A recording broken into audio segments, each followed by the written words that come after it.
Hello. Do you know what today is? Today is Wellness Wednesday. Welcome to another episode of Wellness Wednesday. I am Dr. Latoya Wells, Doctor of Nursing Practice, family nurse practitioner, and owner of Wells Legacy Health and Wellness. I want to put this disclaimer out there because I've gotten questions about it, and I just want to make sure that I am in the clear and that everybody understands. I am not a medical doctor. I'm a family nurse practitioner who holds a Doctor of Nursing Practice degree. One of the highest levels in nursing that you can go in terms of education is a doctorate degree, either a doctorate or a DNP or PhD. And so there we have it. I never consider myself to be a medical doctor because I'm not. I'm a nurse practitioner who holds a doctorate degree. So there we go. I'm the owner of Wells Legacy Health and Wellness. We are a full service family practice office located in the beautiful city of Altamont Springs, Florida. Check out our website at wellslegacyhealth.com, www.wellslegacyhealth.com. And you can also check us out on social media. We're on majority of the social media platforms. Our number is 321-306-6755. If you need help with something health related, check us out. We're going to jump into our topic tonight. Last week, we talked about heart health in the woman and the women in the community. Tonight, we're going to talk about heart health in the African American and the Black community. One, because this community, as well as other Black, Indigenous people of color, are also impacted by heart disease at a higher rate than our non-BIPOC community. And so we're going to talk about that tonight. So Black Americans are 30% more likely to die from heart disease than white adults. When we talk about Latino, Indigenous communities face higher rates of hypertension, diabetes, obesity, leading to increased heart disease risk. And so it's important to understand that people of color, Black, brown, whatever you want to consider yourself to be, but minorities are at a higher risk for death due to heart disease. And there's many factors that play into that. Many heart conditions are preventable with awareness and lifestyle changes. However, many of these communities, many individuals in these communities are at a disadvantage, so to speak, when it comes to healthcare for many reasons. And we're not going to spend a lot of time on that. But if you were in Black History Month, do your research. Take some time to understand the rationale behind the why some individuals who are Black and brown individuals have fear when it comes to going to get healthcare or going to see a healthcare provider. There's so many different stories in history that talk about it. So we're in Black History Month. Go and look up Black history and see if you can find out for yourself why that may be the case. As a healthcare provider, I have to be sensitive to the needs and the biases and the concerns and the hesitancies of my patients. And so check it out. You'll find some interesting information. As I mentioned, heart disease is a condition that is preventable based on lifestyle changes and awareness. If we know that there's something going on and it's something that we can do pretty early. So if a person, their blood pressure is kind of creeping up there, right? They go to their healthcare provider. They tell them, listen, the blood pressure is elevated. We need to continue to monitor this. I need you to stop eating extra salt, eating all of the processed foods. Look at eating whole, healthy foods, increasing your exercise, increasing the water, and we begin to watch that blood pressure decrease, right? So there's certain things that you can do with certain heart disease conditions that we can prevent it from progressing worse. However, if you're an individual that has diabetes, that has kidney disease, that has some other things going on, it may be a little harder to really manage those things, but it doesn't mean it's not possible. Prevention is key. Awareness is key, which is one of the reasons why I'm so passionate about showing up each and every Wednesday to educate, to share information with you all, to get in front of some experts in different fields and different topics to talk about some of these things that are impacting our communities. Recognizing the early signs of heart disease can save someone's life. Someone is having an increased blood pressure and they don't know. That could turn into some really bad problems when it comes to the heart. High blood pressure is considered the silent killer, and many times we don't know that there's a problem until it's late, right? So when we talk about heart disease in the Black community, why are these individuals more impacted or more affected? Many of those in the Black and Brown communities have limited health care access, higher rates of high blood pressure, diabetes, and obesity, and then chronic stress from social, economic, and environmental factors. We have to really read the room when it comes to healthcare and different populations. We have to read what's going on in society and what's happening, and have the understanding, especially as healthcare providers, have the understanding that certain cultures deal with different stressors. And so a stressor that may be impacting one community, one person, has different impacts on someone else. So we have to understand that. Going back to high blood pressure or hypertension, is often known as a silent killer, as I mentioned, because many times there are no symptoms. People walk around every day with blood pressures 180s over 100s, and they say, I feel absolutely fine.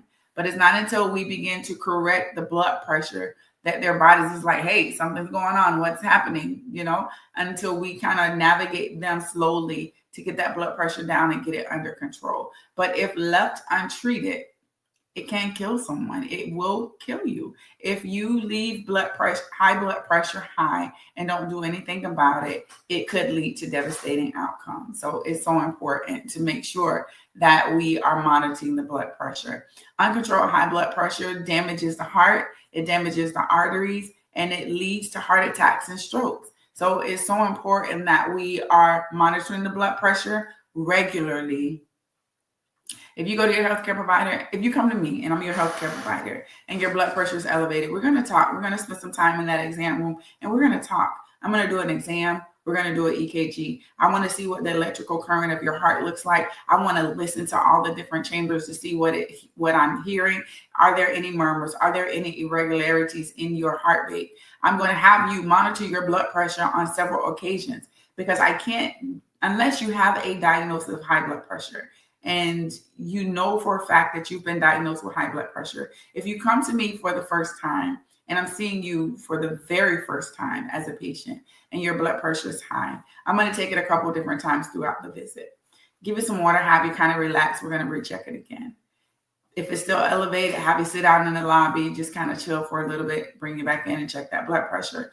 If it's still elevated, what I'm going to do is I'm going to have you come back on another day, kind of talk to you about some things, and then we're going to go from there. Depending on how high it is, we may have to start you on some medication. We're definitely going to get some blood work done. But the goal is just to make sure that you're taken care of and that you don't develop any of these additional complications that come along with uncontrolled high blood pressure. So monitoring the blood pressure regularly. Many of my patients, I tell them, go and get one of the at-home blood pressure monitors, the one that goes around the arm, not the one that goes on the wrist. I prefer the one that goes around the arm. It gives more reliable result. Reduce your sodium, increase potassium in fruits and veggies and beans and things of that nature. Increase your water intake. The water really does kind of flush the body of toxins, and it's going to help get rid of any extra sodium that your body is holding on to. And so prevention is key. Awareness is key. We have to know what's going on with our bodies.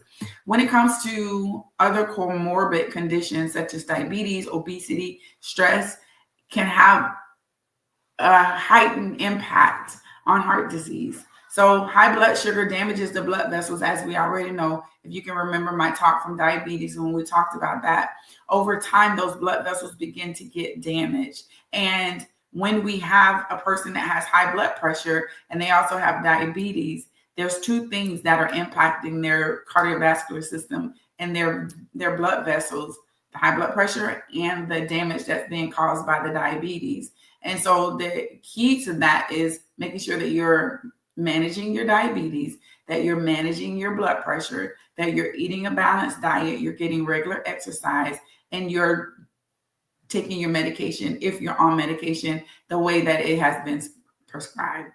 for many of the people who come to see me know that I'm not the first one to jump to giving you a medication. Let's look and see what we can do lifestyle wise. Is there something that we can cut out in the diet? Can we have you start eating different foods? Can we do this? Can we incorporate exercise? Is there anything natural that we can do? Whole foods is like the way to go. We're not buying a lot of processed foods that have all the extra sodium and the things that really aren't good for us. So education is going to be the key when you come and see me. We're going to spend a lot of time talking about those things. Now, when it comes to obesity and heart health, the extra weight increases the strain on the heart, the arteries, and your metabolism. And so with that being said, it's so important that we are mindful of the things that we're eating. I do take in consideration that there are some communities who don't have the funding, don't have the finances to go out and shop at Whole Foods or shop at Trader Joe's or go to the the farmers markets to get a lot of the fresh foods. But we have to work with what we have and be smart even with that. There are often individuals who face not being able to decide whether they're going to eat or take their medication. And I'm very cognizant and aware of that. And we work with those patients, but making sure that there's portion control, healthy cooking methods, increasing physical activity, taking medication if you've been prescribed any medication. And just know that if you have diabetes, if you are obese, if you have high blood pressure, it's not going to change overnight. It didn't. They say Rome wasn't built in a day. I think that's the phrase. It didn't happen overnight, and we can't expect it to change overnight. But it's the small steps, the small things that we can do to help you get back on the right track. So when it comes to stress, chronic stress leads to high cortisol levels. And high cortisol levels cause an increased risk for high blood pressure, weight gain, and heart disease. So if you're chronically stressed, your blood pressure is going up. You're gaining weight because of the high cortisol levels. And if you're an individual who is obese and overweight, you're at a higher risk for developing diabetes. So it is so important that we monitor these things and we get these things in check. So when it comes to stress, as I mentioned, there's certain communities that deal with a different level of stress than others. So trying to find ways to manage your stress. Meditation, prayer. For me, it's always going to be prayer first. Meditation, therapy, journaling, support groups, finding an outlet, making sure that you have a self-care routine in place, that you are able to take that time away for yourself.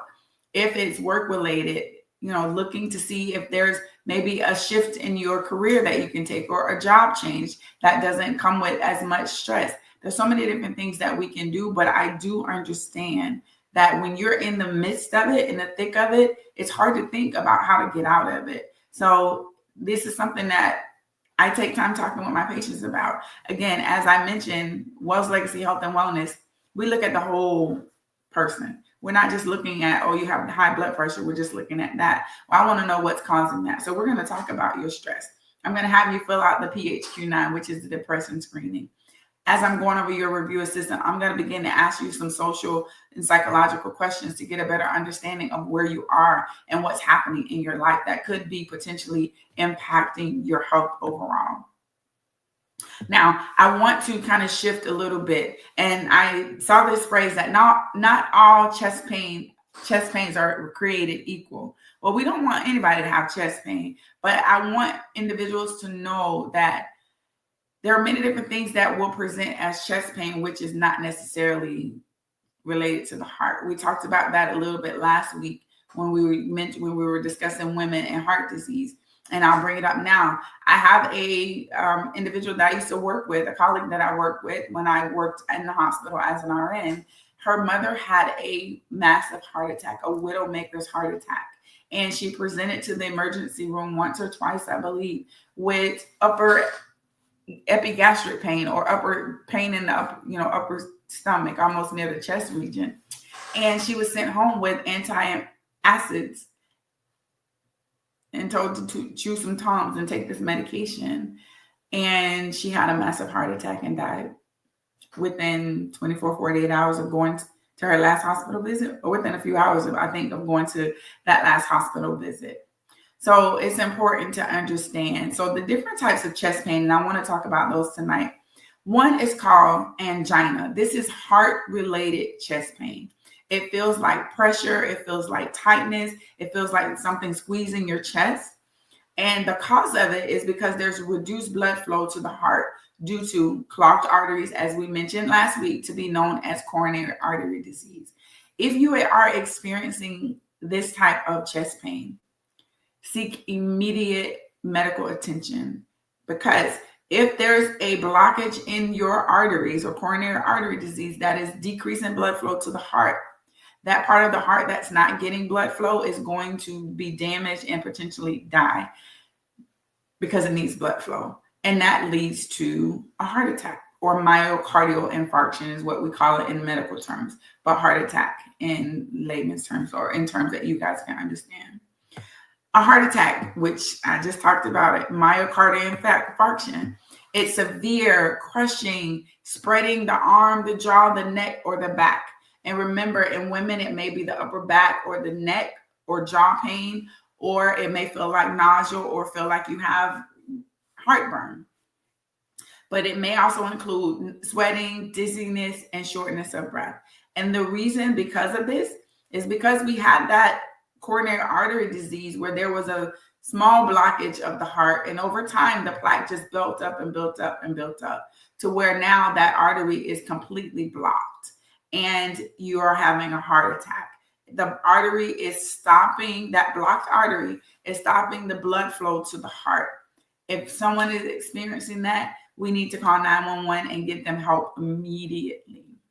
The next type of chest pain that we're going to discuss tonight, and I kind of talked about this one last week. I mentioned it frequently or just recently in this setting, is heartburn, GERD, or acid reflux. It feels like a burning sensation in the chest. It worsens after you eat or lying down. So somebody goes to eat and then they lay down. It may be, you eat a certain food. For me, there are certain times when I'm not as active. If I eat spaghetti with the red sauce or, other things, it causes me to have some heartburn. So it feels like that burning sensation in the chest. It gets worse after eating certain foods and then when lying down. The cause is the stomach acid begin to flow back up because there's an overproduction. Something has triggered the lining of the stomach to create this extra acid, and it begins to kind of come up into the chest or even the throat and back into the esophagus. What do you need to do? Eliminate those foods that cause it. For me, I can tell if when I'm not as active and I eat certain foods, I tend to get heartburn. However, when I'm pretty active, I don't notice that I'm developing the heartburn. So for me, is one, eliminating certain foods, and then making sure that I am exercising. And then I don't eat certain foods late at night either, because if I'm going to go and lie down and I've just eaten pizza or spaghetti with the red sauce, then there is a higher chance that I may experience some heartburn. So adjust your diet, avoid the spicy, fatty foods or the foods that trigger your heartburn, and then make sure that you're able to elevate your head at night when you're sleeping. It's usually worse at night when you're lying down, because instead of it having to go up, it's going this way when the acid tries to come up. So you're not lying. If you're lying flat, you're going to feel it more. The next type of pain is muscle or rib pain. It feels like a sharp pain when moving, touching, or stretching. The muscles can be strained, or there could be an injury or some tearing or inflammation of the muscle, which can cause pain. And what can we do about that? Of course, resting area, ice, and then pain relief. You can put some of the topical ointments on. There's different holistic things that you can do for pain. One of the things I really like is arnica gel or arnica cream. It's really good. That helps. Arnica is a plant that has pain relief abilities when you place it topically. So just throwing that out there. Another type of chest pain, something that exhibits itself as chest pain, is anxiety-induced chest pain. Feels like a tightness, there's a rapid heartbeat, there's dizziness, there's fear, and there's this fear of impending doom. And typically individuals who suffer from panic attacks kind of know when they're coming on and can, kind of prevent them or put their coping mechanisms into place to help. Extreme stress or anxiety are the cause of panic attacks. For some individuals, not knowing new places, new environments can trigger panic attack or anxiety attacks. So what are the things that you can do to help with that? Deep breathing, meditation, prayer, right? For me, it's always going to be prayer, meditation, stress management. So managing your stress. There's other different techniques. There's tapping techniques. There's focusing in on one spot and breathing. So there's different things that you can do if you are someone who experiences a panic or anxiety attack. So when should we be seeking emergency care? When you have sudden severe chest pain, when the pain is radiating down your arm, your jaw, or your back, you're experiencing shortness of breath, nausea, or dizziness, you experience cold sweats, fainting, or extreme fatigue. When in doubt, don't second guess. Call 911, have EMS come in and check that person out or check yourself out. And they may recommend bringing you into the emergency department to get further checked out. It's important that we don't delay care if we have something that could be potentially related to a heart condition. So we've talked about this before, things that you can do to help making sure that you're staying healthy. We've talked about it. We're going to keep talking about it. You guys are going to get so like, man, she talks about this literally every time, because literally making some of these changes can be a lifesaver. So healthy eating, eat fruits, the veggies, the whole grains, the lean proteins. And we talked about it. The protein it has to fit within the palm of your hand. It's your serving size. My hand may be a little bigger than someone else's. My husband's hand is bigger than mine. So his portion of protein is going to be bigger than mine. So the size of your hand is your serving size. And we really need to pay attention to serving size. Like, this may be bad, but I'm going to share it anyway. I found these pretzels. I love pretzels, by the way. And I found these pretzels. And I find myself sitting, watching TV, and I've eaten the whole pack. On here, there's 3 serving sizes in this one bag. And I didn't pay attention to it. One day I was just eating, and before you know it, the whole bag was gone. 3 serving size. So a serving size is 31 pretzel sticks. I can't even tell you how many I ate sitting here prepping for this. So we have to pay attention to serving sizes and what we eat. Limit salt, limit sugar, limit the processed foods. Regular exercise, as you know, the aim or the goal is 150 minutes of moderate intensity exercise at least 5 times a week. So 5 days a week. Walking, dancing, biking, jogging, you name it. Strength training. As we get older, strength training is going to be so important to incorporate with our cardio. Because as we get older, we tend to lose muscle mass. And so in order to maintain that muscle mass or build on that muscle mass, strength exercising is going to be important, especially for women who are at a higher risk for osteoporosis or osteopenia, which is softening of the bones. That's going to help make sure those bones are strengthened. And so if you were to fall, which I'm hoping nobody's falling, but if you were to fall, that your bones are strengthened and fortified because you've done the weight-bearing exercises and strength training, as well as eating a healthy diet that's going to nourish and strengthen those bones. Or in some cases, there's medications that individuals will have to take. Managing stress, praying, meditating, yoga, deep breathing, whatever works for you. Seek out therapy. There's so many different platforms right now since the pandemic that have made therapy available and affordable. Hello Alma, Headspace. There are several others that are out there. I'm just providing you with the ones that I've had experience with and ones that I've referred others to use.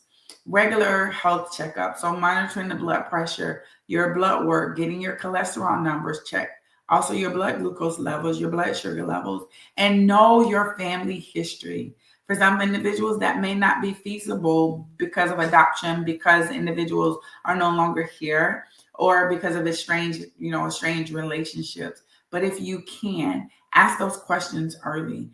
There are so many questions that I wish I had asked my grandmothers before they passed away. There's so many things that I wish I had the courage or even thought about having certain conversations with them, because it would provide information that would help me understand where I am at certain points within my life, and as well as health related wise, because if something's happening, I would like to know, okay, yes, this is in my family, so that we can look at it and potentially prevent it from happening.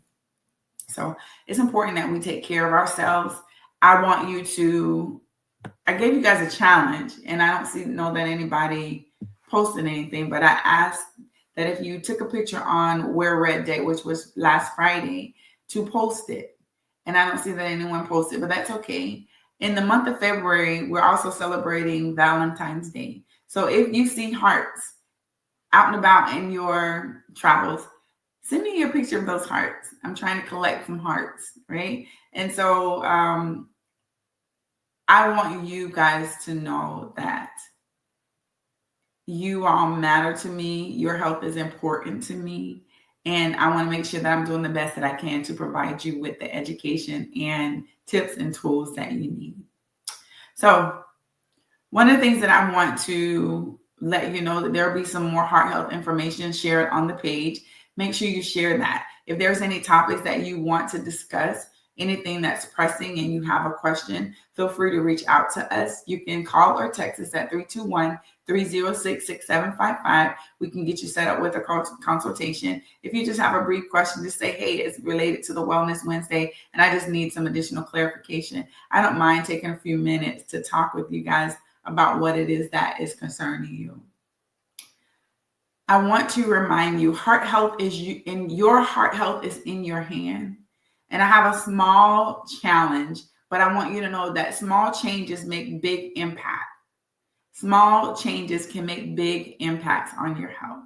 So making just those small changes, those minor tweaks in what you're doing can make a big impact on your health. Let's protect our hearts together. It's a together thing. We're in this together. No one's in this alone. And so I want to encourage you guys.